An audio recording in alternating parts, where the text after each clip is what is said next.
Hello guys, kumusta kayo? So, another recipe na naman tayo ngayong araw.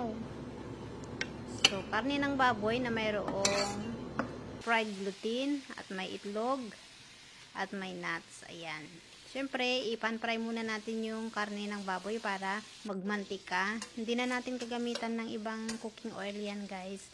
So, antayin natin magmantika yan at doon natin igigisa yung ating bawang.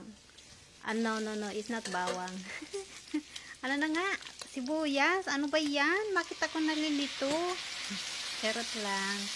Nalito talaga ako. So, syempre, lagyan natin ng soy sauce yan. Pag nagmantika na, nagisa na yung sibuyas. Soy sauce, mirin. Pag wala kayong mirin, guys, yun, sugar na lang yung gamitin ninyo.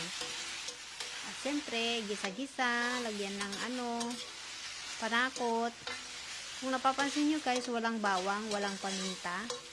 Sibuyas lang po talaga, soy sauce at saka mirin yung ginagamit ko pagka karne ng baboy. Napaka-natural po ang lasa niyan pag naluto guys, sobrang sarap. Hindi kagaya sa ibang mga luto na sobrang dami nang nilalagay na sari-saring mga pampalasa. Ito sugar lang at saka soy sauce, sapat na. So syempre, i-transfer po natin yan sa kasirola para doon natin palambutin.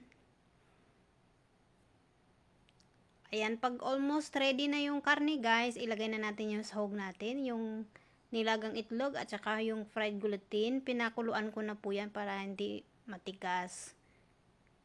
At lalagyan ko rin yan ng isang nas. Kung may tokan kayo guys, pwede ninyong isapaw yung tokan dyan o kaya kahit ano pwedeng ilagay dyan, mga tofu, ganyan pwede rin.